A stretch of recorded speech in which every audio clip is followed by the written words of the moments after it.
Dr. Carter had a tear in his eye. I could tell he felt for me. And he said, son, I'm sorry to say you're not gonna box again.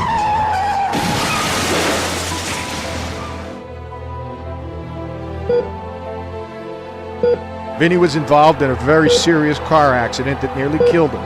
It broke his neck.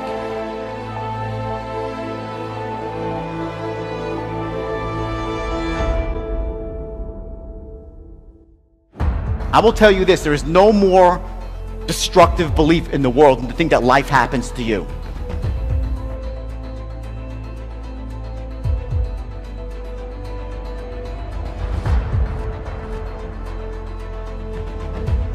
The first thing you do is you play what I call the blame game. After months of rehab against doctor's orders, he got back in the ring. You start blaming everybody for why you don't have what you want. You'll blame the government, you'll blame your family, you'll blame your spouse, you'll blame your boss, you'll blame the economy, you'll blame anybody and everybody. When you think the world happens to you, you're powerless. The second thing you do is you justify. It is because the economy stinks, it's because people are unfair to me. And I looked at him. I said, no, Dr. Carter, you're wrong. I am gonna box again. Vinny Pazienza is the junior middleweight champion of the world. They justify. Third, and this is the worst one of all, is they complain.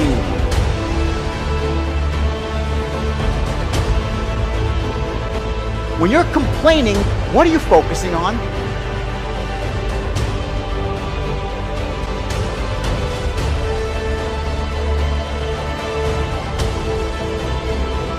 And everything, again, life, most of life comes down to psychology, doesn't it? It starts here, in the internal world. Before you can master the external world, you have to master your own internal world. That's the true secret to success. You really have to have a passion about it, and you have to have a reason to succeed. It isn't to be just something that you want to be.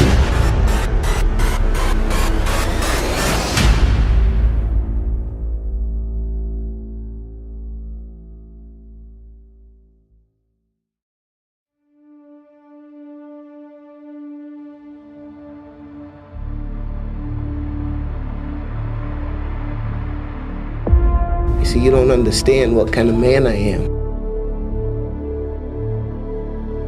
The number one thing that's going to change your life, the only thing that will change your life, change your business, change your money, change your relationship, is you must raise your standard.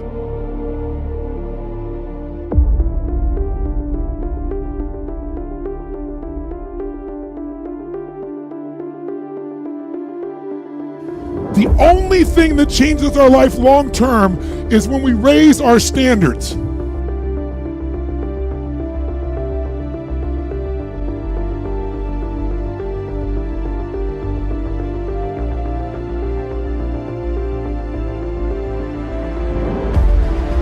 That all of us in life have things we want.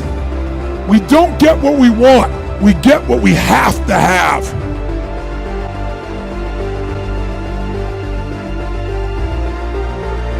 But when you're no longer willing to tolerate something, that's when your life changes. The difference in people is their standards, period.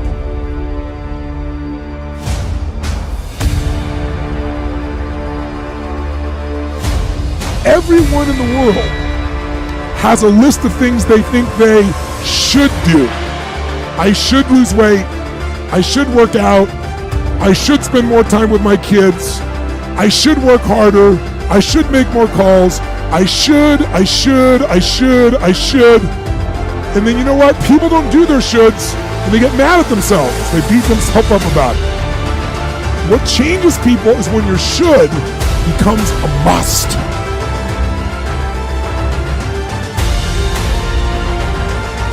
When suddenly the thing you said should happen has to happen. That's when human beings change.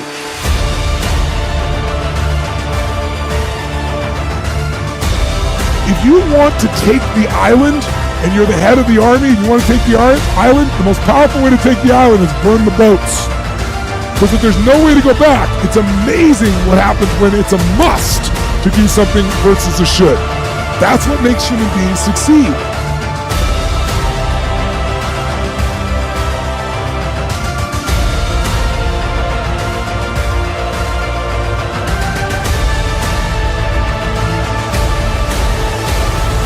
We don't get what we want. We get what we have to have.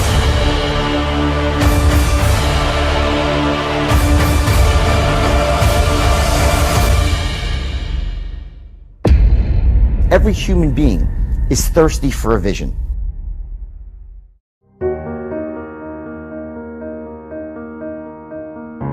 Everyone is. And so few people have one. So what do? They gravitate towards someone who has a vision for the future because they want to be a part of a vision. It's got to be something above your goals, and that's your vision for the future. And it's not just about, it doesn't have like an ending point. It's about the world being a certain way. And that's inspiring to you. When you truly have a vision for your future that inspires you, you're going to jump up out of bed in the morning and feel great about going at life versus being miserable and going to a job you hate or living a life that doesn't empower you and just, every day moving through just almost like an automaton, not really, having the zest and the greatness of life.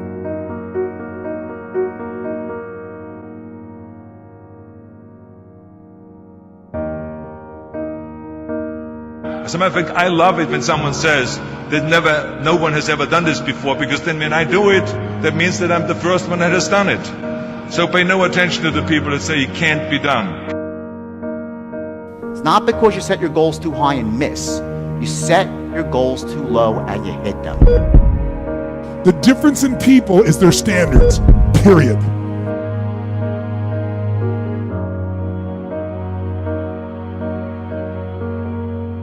And I looked at him. I said, no, Dr. Carter, you're wrong. I am going to box again. It's that extra inch. That's where you want to set your goal. You want to set the goals just above your comfort zone.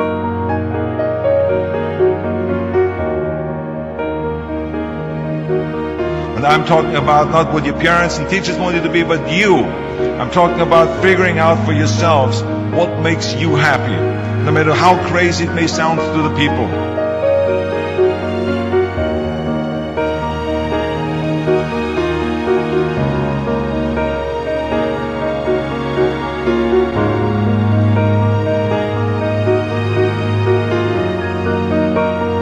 I don't think it's that hard. I think what happens though sometimes is that we let our intellectual selves overrule those passions. And so that's what needs to be guarded against.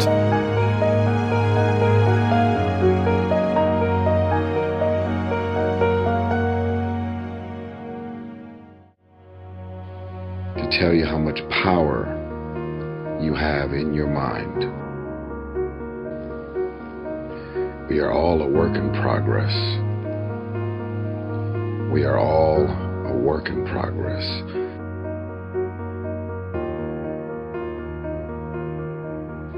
But I just want to remind you of the power of the mind. You can create the outcome of your hour, your week, your month, and your year.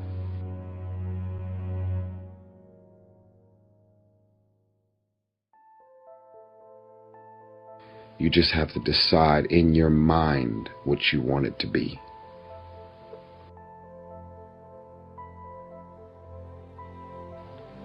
But there's more power in the mind than you probably like to think and give yourself credit for.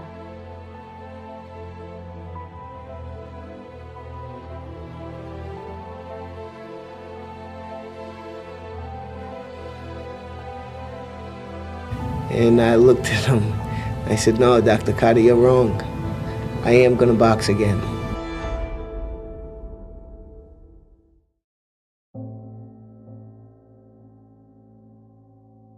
And this quote is about a young man. He was a young lawyer in New York. He'd married a beautiful girl, and they had a lovely daughter. And then suddenly, she died.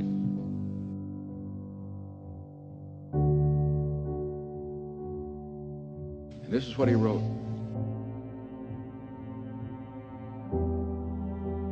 This was in his diary. He said, "She was beautiful in face and form, and lovelier still in spirit. As a flower she grew, and as a fair young flower she died."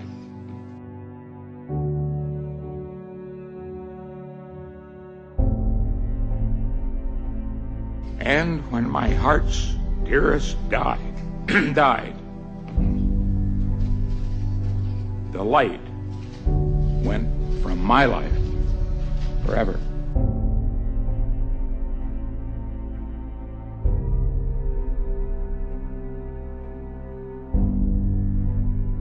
He thought the life gone from his life forever, but he went on.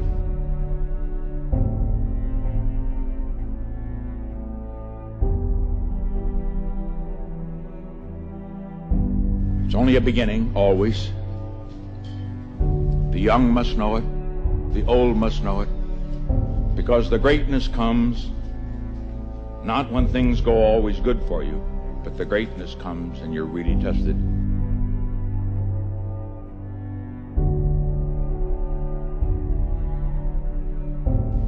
When you take some knocks, some disappointments, when sadness comes, because only if you've been in the deepest valley can you ever know how magnificent it is to be on the highest mountain.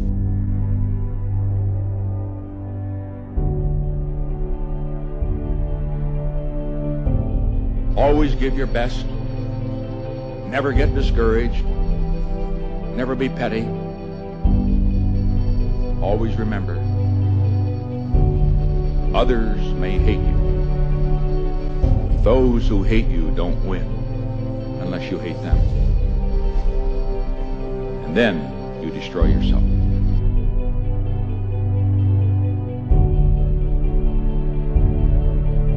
That a lobster is a soft, mushy animal that lives inside of a rigid shell. That rigid shell does not expand. As the lobster grows, that shell becomes very confining. And the lobster feels itself under pressure and uncomfortable. Casts off the shell and produces a new one. Well, eventually, that shell becomes very uncomfortable as it grows. And the lobster repeats this numerous times. The stimulus for the lobster to be able to grow is that it feels uncomfortable. Now, if lobsters had doctors, they would never grow, because as soon as the lobster feels uncomfortable, goes to the doctor, gets a Valium, gets a Percocet, feels fine, never gets off its shell. So we have to realize that times of stress are also times that are signals for growth. And if we use adversity properly, we can grow through adversity.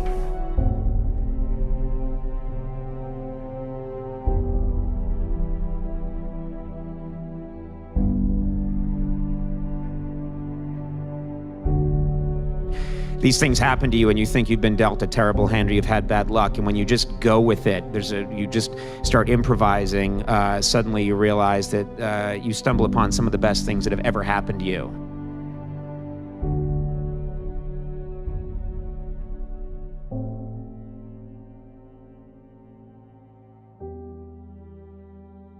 He thought the life gone from his life forever, but he went on.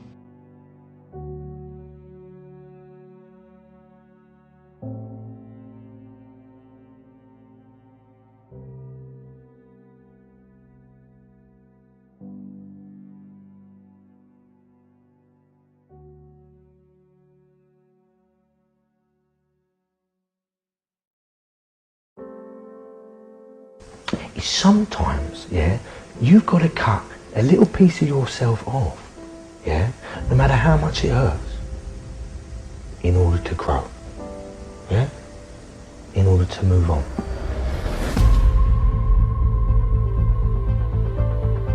I read some words that I found extremely powerful that I've been carrying with me ever since.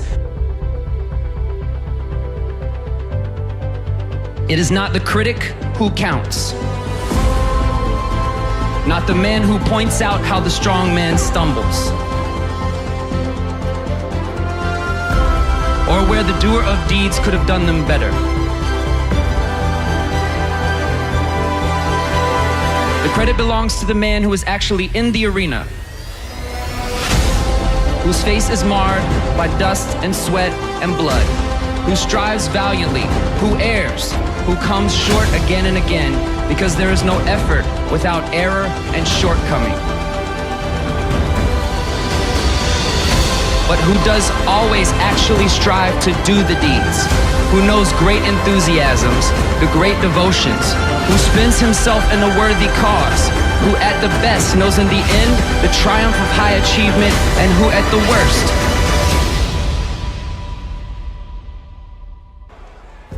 if he fails, at least fails while daring greatly, so that his place shall never be with those cold and timid souls who neither know victory nor defeat.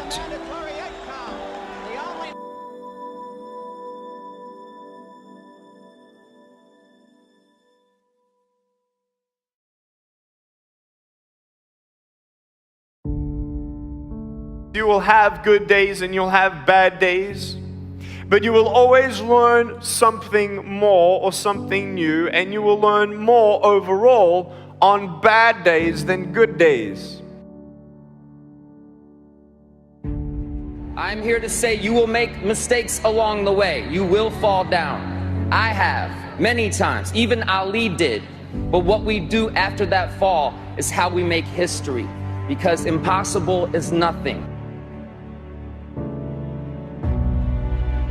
These are words to remember when anyone tries to tell you to give up, tell you to give in, because whatever you're trying to do is impossible. The champ said this: impossible is just a word thrown around by small men who find it easier to live in the world they've been given than to explore the power they have to change it. Impossible is not a fact, it's an opinion.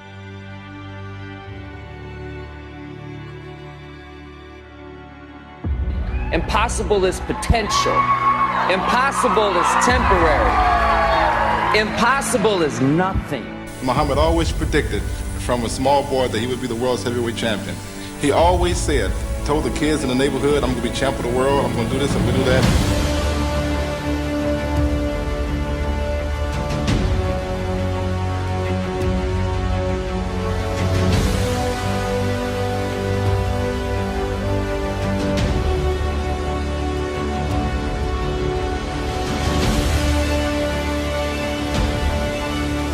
Chicken Soup for the Soul was rejected by 144 publishers. 144 publishers said, we don't want to publish a collection of short stories.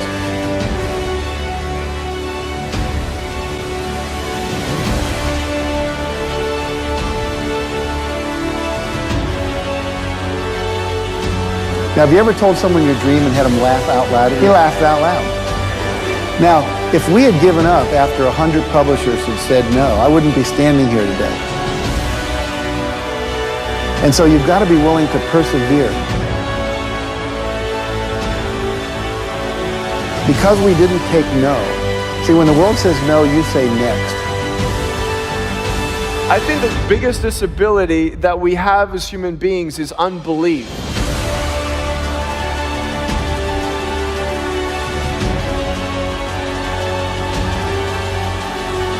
So what we have is this endless possibility, but you have to persevere. It's as if the universe tests our commitment.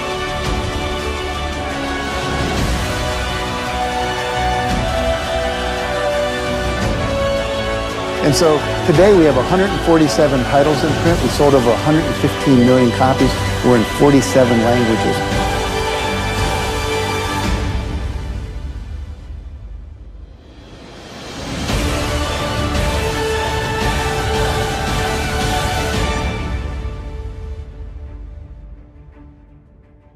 Everything starts with a vision, and a man without vision dies.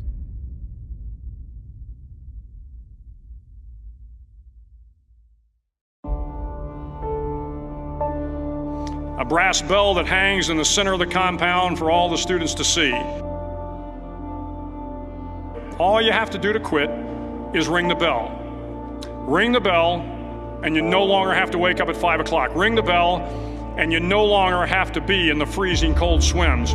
Ring the bell, and you no longer have to do the runs, the obstacle course, the PT, and you no longer have to endure the hardships of training. All you have to do is ring the bell to get out. If you want to change the world, don't ever, ever ring the bell.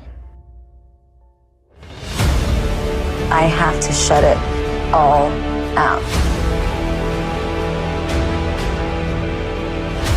The noise, it's loud. You have to cancel out the noise and remember that it's your thoughts that matter. I'm young, I'm handsome, I'm fast, I'm pretty, and can't possibly be beat. This is my moment for me.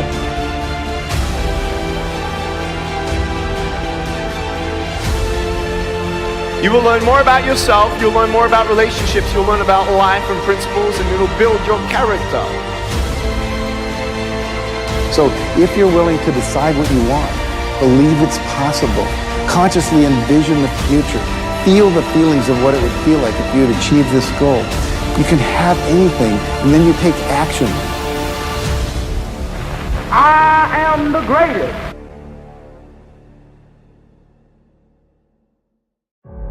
Even though I was having these troubles at home, and even though I had no job, no security, you know what I mean, or whatever, didn't know what I was doing. If it didn't happen, it didn't happen, but I still was able to feel like it was. Isn't it like a kid would use his imagination? I was basically just using my imagination. Some people can see farther than others. We all live in our own world of limitations. Some people can see farther than others.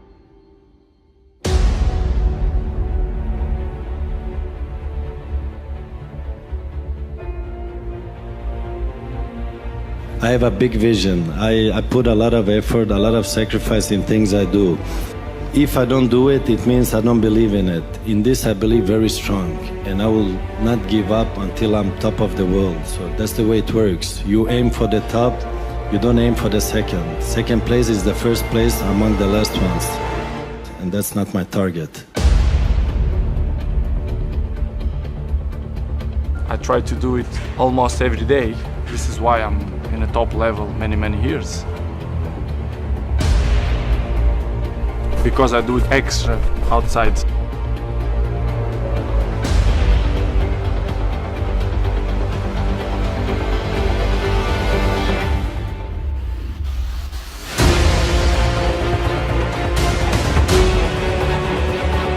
When I'm 12 years old, most of the people told me, Cristiano, you are a very good talent player, but you are very skinny, very slim. And I put it in my mind, the body we can improve. You can improve, you go to gym, dedication and hard work, you can improve. So I improve myself. A lot of times people believe in certain things, but they keep to themselves. They don't put it out there. You truly believe in it. If you become vocal with it, you are creating that law of attraction, and it will become reality.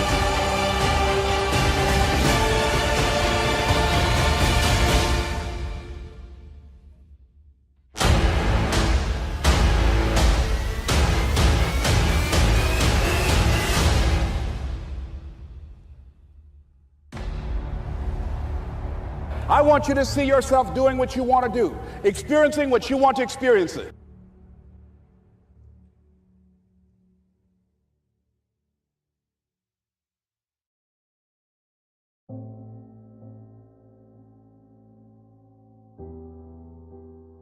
Everyone's unique. You know what I mean? You take, like Bruce Lee said, you take from everyone. and you use what is useful and you discard what is not, and you add what is uniquely your own. Having what you want to have, doing what it is that gives your life some meaning and value.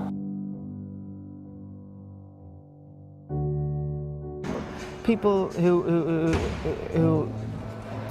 go against the odds, I suppose. You know, people who do stuff that hasn't been done before, and people who do stuff that people say they can't do. That inspires me. Hard workers, people that are chasing their dream no matter what people are saying, no matter what people think.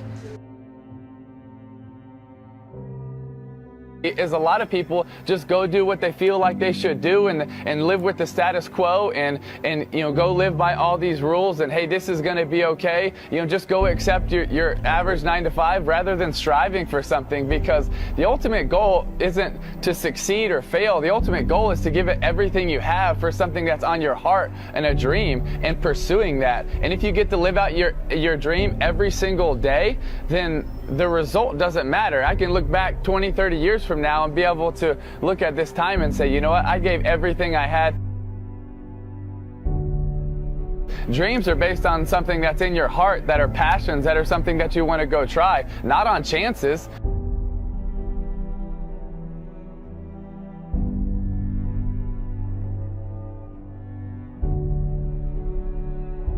I've been on the end of many defeats in my life, and I've rose back, so I will not shy away from it. I will not make excuses for it. I will assess it and come back. If you can see it here, and you have the courage enough to speak it, it will happen. I'll never lose a fight. It's impossible. Tell him. It's impossible. Never lost a fight in your life. Ask any of my fans when was the last time they lost. I'm too fast. Champion from I'm the king. Born to tell. If you like to lose your money, be a fool and bet on Sonny. Liston will kill him. He'll kill him in the first round. It'll be Liston in 3 rounds. Liston about 4. Liston by 2. 2. Liston in 3. First round. 1 Liston. 1 Liston. Second round Liston. Liston in 4. Saying I'm gonna do something, putting it out there for the world to see, and then going out and doing it. There's no better feeling in the world than that, and it's as easy as that. Say what you're gonna do, and go and do it. I still envision 2 and possibly 3 belts. I'm gonna go with Eddie Alvarez in the main event. Eddie?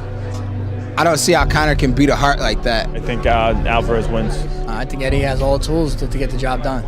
The notorious Conor McGregor!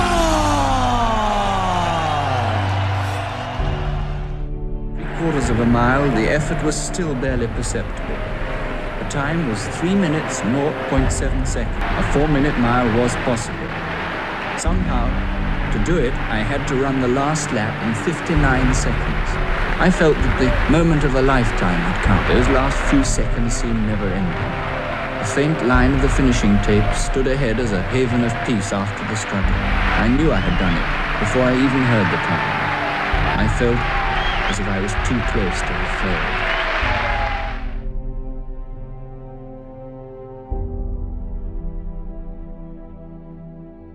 And I remember thinking, if I can get through this, it may be as hard, but it's impossible for it to be hard. And I've had a lot of hard times since. He thought the life gone from his life forever, but he went on. When you take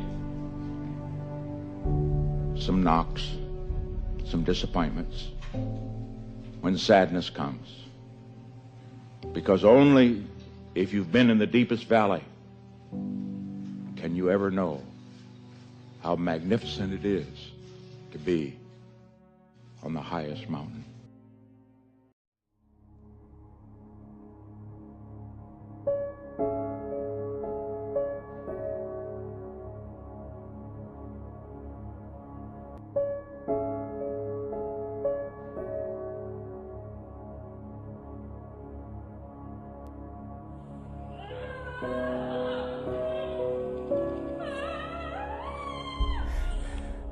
Give him given my circumstances, if my birth parents came down this aisle right now, I would not know either one if my daddy came up here or my mother came up here. Given the fact that I was born in an abandoned building on a floor, being labeled educable mentally retarded.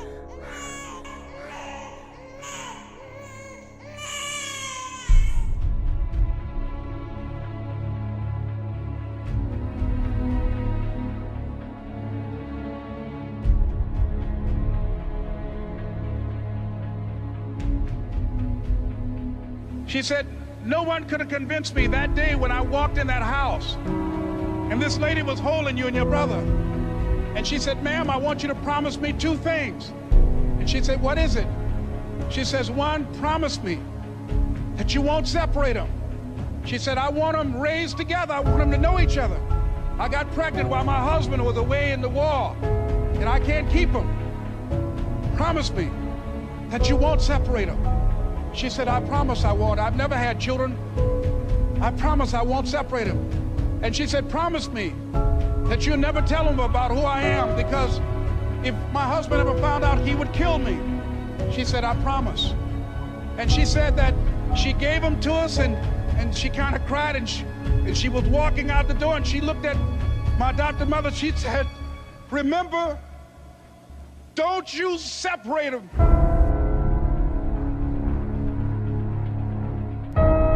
She said, I swear to God, I won't separate them. I'll keep them together. And she said, as I held y'all in my arms, I never had any children of my own. I didn't know how I was going to do it, but I knew with the help of God, I would do it. And ladies and gentlemen, my mother had a dream of having children and raising us. She didn't know how she was going to do it.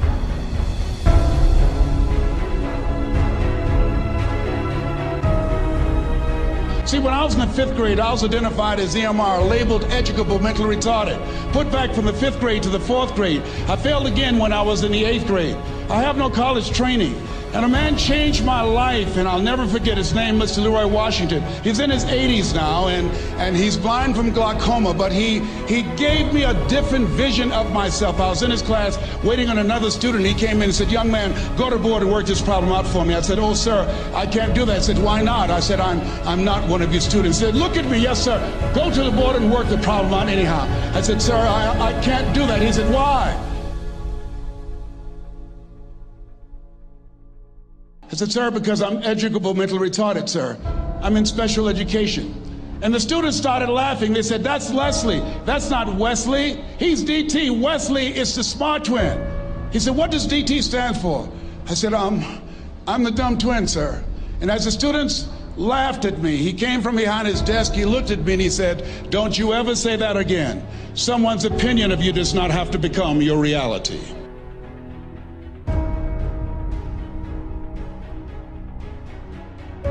On one hand, I was humiliated, but on the other hand, I was liberated, because he looked at me with the eyes of Goethe, who said, look at a man the way that he is, he only becomes worse.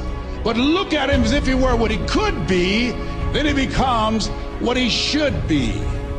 And so we developed a relationship. And one of the things that I can just tell you as you think about your goals and dreams, all of us can say in a spirit of integrity that it's possible. That if anybody at any point in time lived their dream, then it's possible that I can live mine. And what I did was, I made a mistake. I looked at my goals and dreams, and my mind said, how will you do that? I went from my heart to my mind, and I stayed up there for 14 years. 14 years. I can't bring those 14 years back. Those years are gone. And I've made a mission in my life to help people to stop putting it off and procrastinating.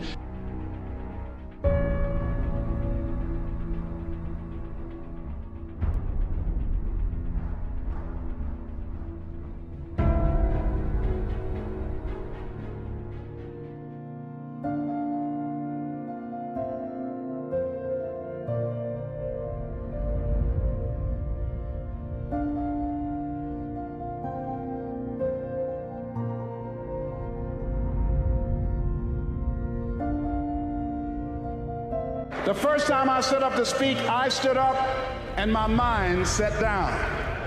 I looked at the audience and I panicked. I had to introduce a play at school. We're about to start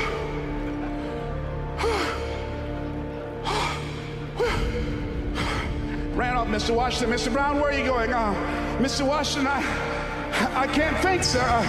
I don't know. Did you rehearse? Yes, sir, I did. Well, what's wrong? Why did you say your lines? I don't know, sir. I got up there and I looked at him and everything left me. Let me do it another day, please, sir. No, go back out there, Mr. Brown. Mr. Washington, I'll mess up, please, sir. Don't send me out there now. I'll mess up. Mr. Brown, if you run now, you will always be running. Anything that's worth doing is worth doing badly until you get it right. Why are you moving like that? I got to go to the bathroom, sir. Mr. Brown, go back out there. Yes, sir.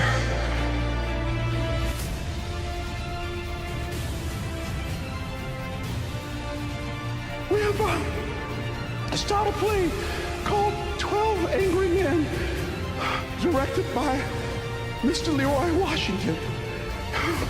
And I ran off. The next day, hey, Alfalfa! They dogged me out. They talked about me so bad.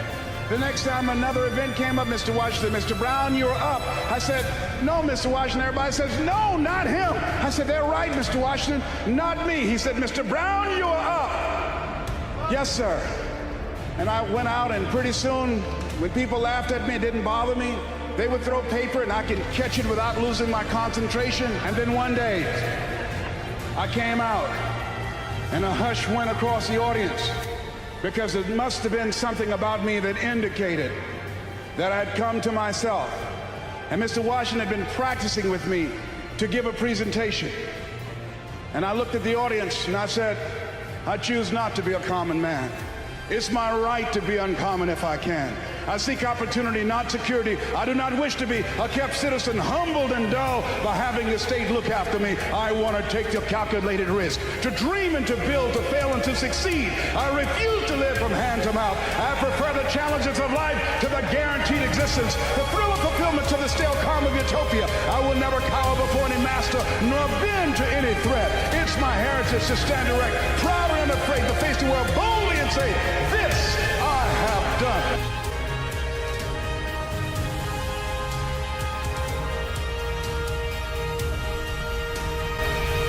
Not having any college training, I used to feel all my life that people who had college degrees were more intelligent than me.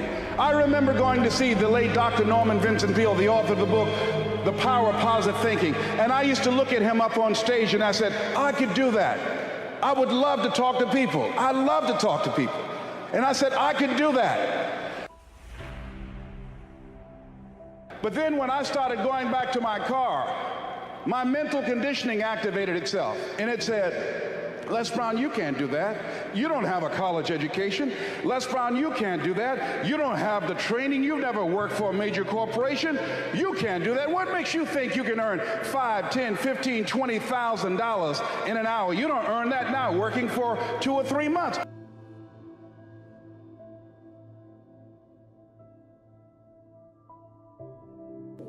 I had to retrain my thinking because of what I saw. Studies indicating that the decisions we make in life is directly related to the things that we saw, the things that we experienced, the conversations we've been exposed to between age 0 and 5.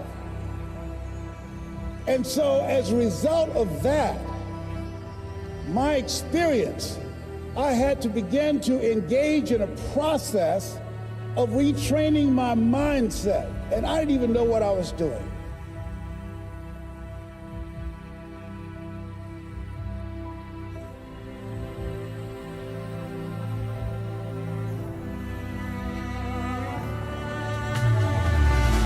It's very important for you to believe that you are the one to make this happen. I remember this high school teacher, Mr. Leroy Washington, at the end of school one June, it was just a few days before we were supposed to leave, and I just got my report card, and it indicated that I'd failed history, and I'd failed English, and I would have to go to summer school. And I was feeling within myself that I was a failure, that I'm slower than most people in getting paperwork, and I was feeling down on myself and very negative. And Mr. Washington was giving a speech to the graduating seniors, and I was in 11th grade. And even though I wasn't supposed to be in there, I went in there because the speech he was giving, that speech was for me.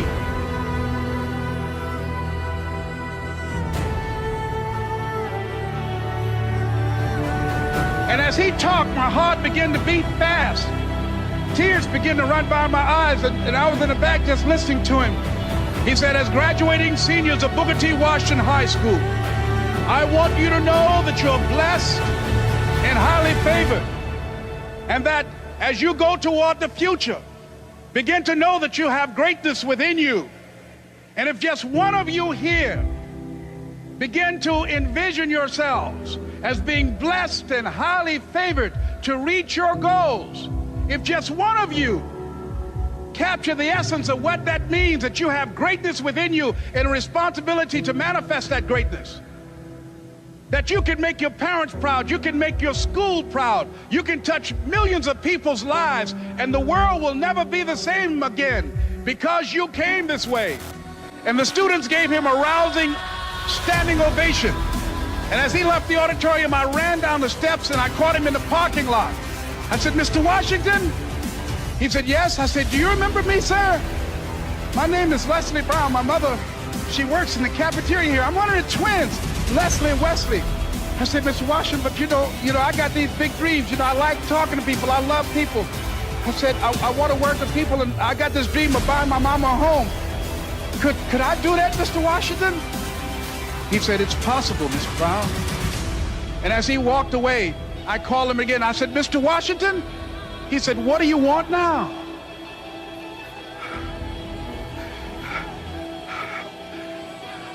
I'm the one, sir. I said, I'm the one.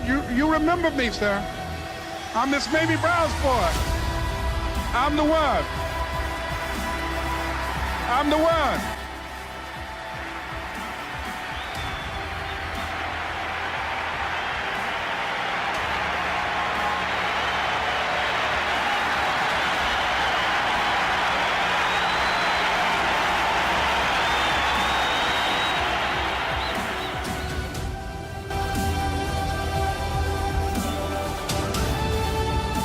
My first major goal was to buy my mother a home. And let me tell you something, ladies and gentlemen, what will reasons do, Les? Nietzsche said, if you know the why for doing, you can endure almost anyhow. What do you mean by that?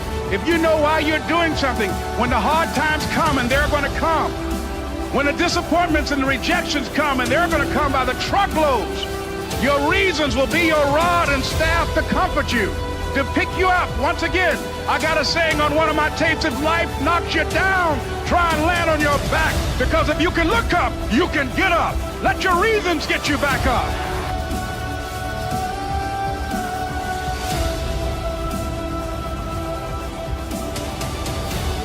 Mr. Brown, what do you want to do with your life, young man? Sir, I'd like to become a disc jockey. Why, sir? Because I want to buy my mother a home. He said, great.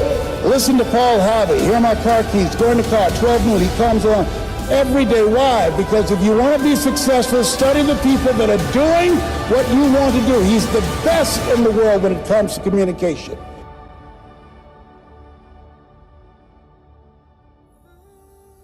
I suggest to you, as you look at what you want to achieve, look at the top achievers. Understand and know they are only an example. They are not an exception. They're an example of what you can do, because success leaves clues. Follow the system, watch the leaders, and study them. I did that. And he said, Mr. Brown, detoxify your life. Let all the negative people in your life go. Can I change them? No. It's a full-time job changing yourself. He's right.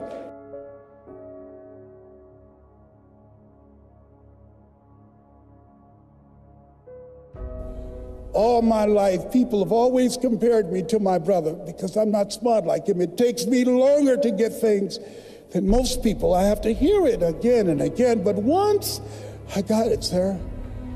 I got it. You're the only person that never called me stupid or dumb. You never called me DT, the dumb twin.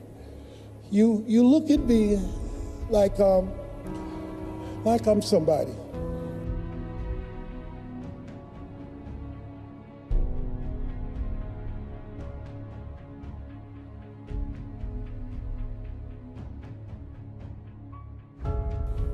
I've never had a father, and I watch you, and I want to be able to talk like you. I get choked up sometimes because I can't get my thoughts out, sir.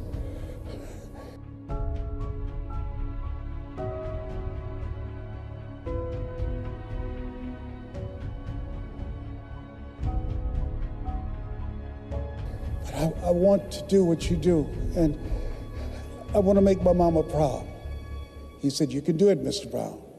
I've given you all you can get from me. Now it's on you. If you want to be a disc jockey, go out into the marketplace.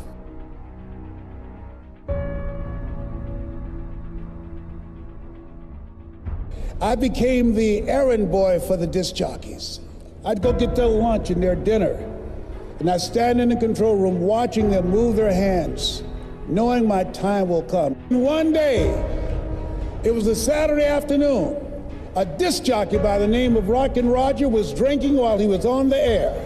He began to slur his words. He got so drunk he was about to fall off the chair.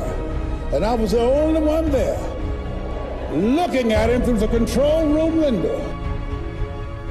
Then pretty soon the phone rang. It was the general manager, and I answered the phone. I said, hello? He said, Rock can't finish the show. I said, I know. I called my mom and my girlfriend, Cassandra. I said, y'all come out on the front porch and turn on the radio. I'm about to come on the air. He said, young boy, you know how to work the controls? I said, yes, sir. He said, go in there and segue the record. Don't you say nothing here. I put on a fast record. I said, look out, this is me, LB Triple P. Les Brown, your platter playing papa. There were none before me, and there will be none after me.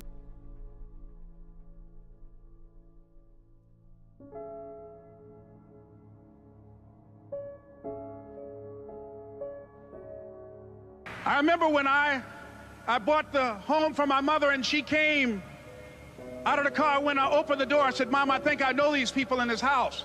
That was my first major goal. And then I couldn't conceal it anymore. I said, Mom, I got this for you. And as she went from room to room, looking at the house and saying, thank you, Jesus. Thank you, Lord. No one ever could have convinced me that this could have happened to me.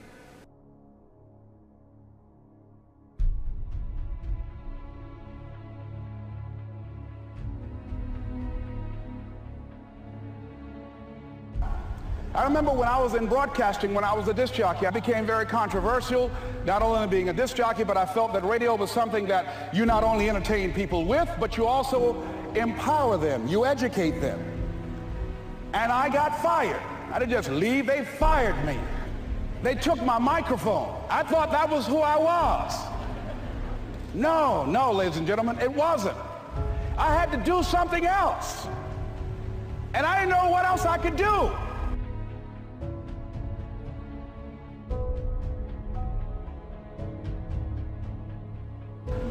See, life had moved on me and said, Les Brown, you have outgrown this. It's time for you to do something else. And so a guy suggested to me, he said, Les, why don't you run for office? So I ran. Now here's what I'm suggesting. I ran. You got to do what you can where you are with what you have. I didn't have any money. I didn't know anything about the political process. I didn't even have any support. But here's what the guy told me. It's possible you could win. That's all I had. I was running against an endorsed candidate. He was an incumbent. He had the newspaper support, all of the leadership in the community, and I was challenging this guy. So I had a saying when I was on radio, stand up for what you believe in because you can fall for anything. And I would go door to door. I have my kids on one side of the street. I would be on the other, and I'd knock on doors. Hello, my name is Les Brown. Tell everybody I'm still standing. See, I'm saying just keep moving. Don't start feeling sorry for yourself. Don't spend time blaming and talking about what happened to you. See, whatever you talk about, that's what you multiply and expand in your life experience. So don't talk about stuff unless you want it to keep on happening to you, all right? Had my children with me. We're going door to door. Didn't have enough money. Eventually, we got close to the election and something happened that really surprised me. Guys who I thought were going to either support me or stay out of it, various powerful community leaders, they became involved in it and they endorsed my opponent. I felt devastated. Now that's going to happen to you when you're working on your dream. Things are going to happen that's going to catch you on the blind side. That was shocking to me. Usually in the state representative race, maybe 3,000 or 4,000 people will come out to vote in a primary. In that primary race, over 27,000 people came out and voted. I won, ladies and gentlemen. So you've got to be willing to stay focused, to be creative, to be relentless, because things are going to happen to you when you're working on your dream.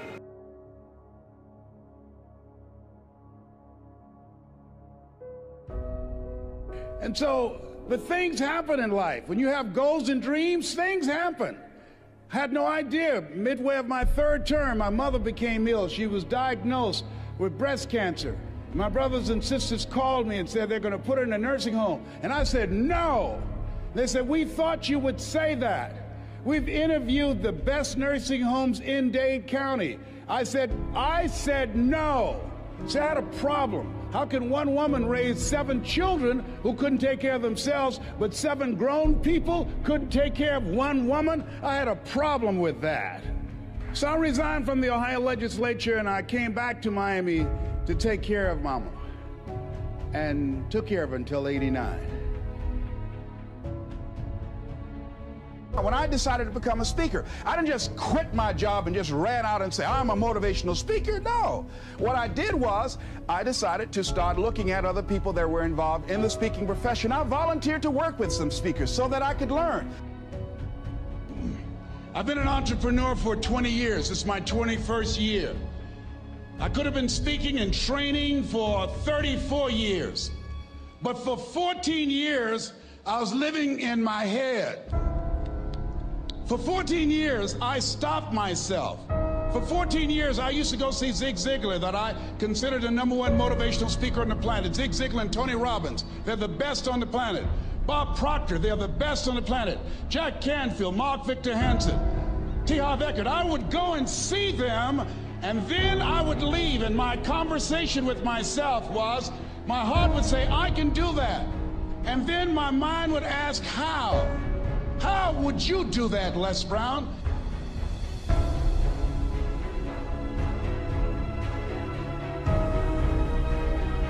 What will they listen to me for? That's the way I felt. And so I had to visualize myself speaking before them, speaking before various audiences that had more going for them than I did, and realize and appreciate my own value, and that I was a worthwhile person, even though I didn't have all going for me. I didn't have the money, I didn't have the education that they had. So part of the process is seeing yourself, being worthy.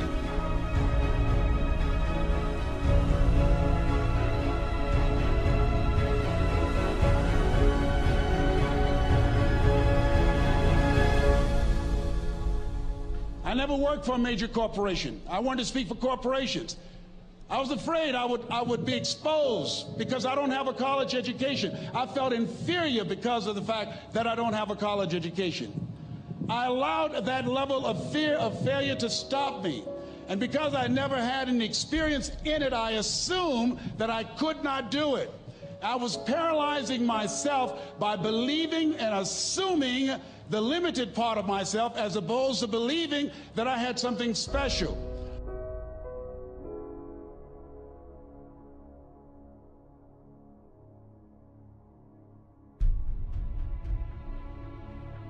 It's hard changing your life.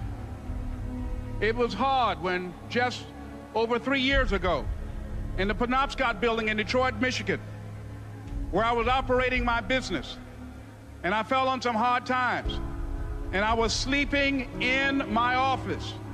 It was hard coming into the lobby, and the security said, "Excuse me, Mr. Brown, can we see you for a moment?" And I said, "Yes," and I walked up to the counter, and he gave me an envelope. And he said, would you mind reading it here? And I opened the envelope, and the envelope was from management that said, this is an office tower. It's not a hotel. Please do not sleep in your office. And I said, excuse me, sir. I said, I just work long hours in creating my business. I'm an entrepreneur. And right now, things are bad for me. But they're not going to be this way always.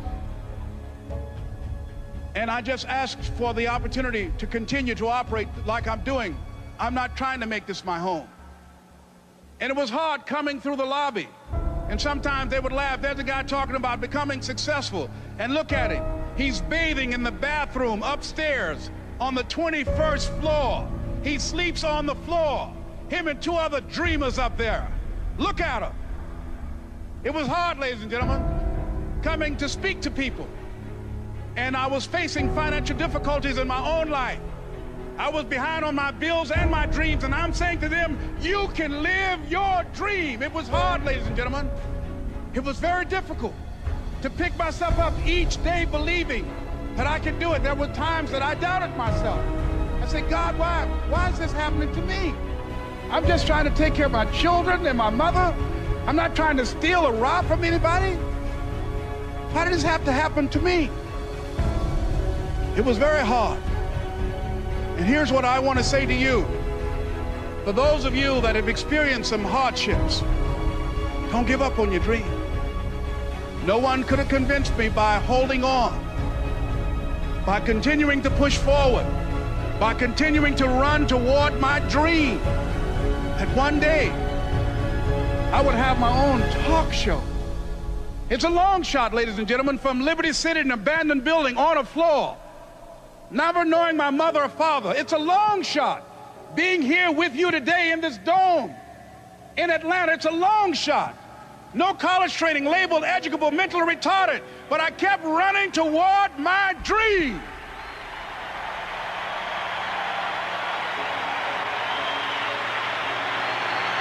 Don't stop.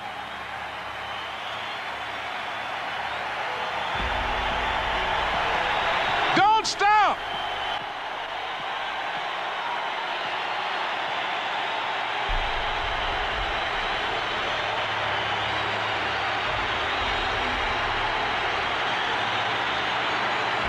Don't stop running toward your dream.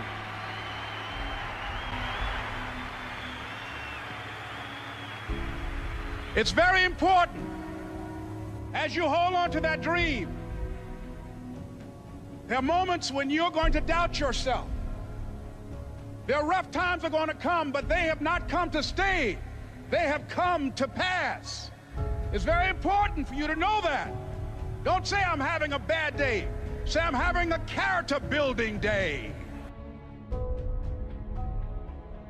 And I remember when PBS first played one of my specials called You Deserve, one Sunday afternoon in Miami, Florida. And he watched the program. He called me in Detroit, and I answered the phone. And I said, hello. He said, may I speak to Les Brown, please? I said, who's calling? He said, you know who this is. I said, oh, Mr. Washington, it's you. He said, you were the one, weren't you? I said, yes, sir.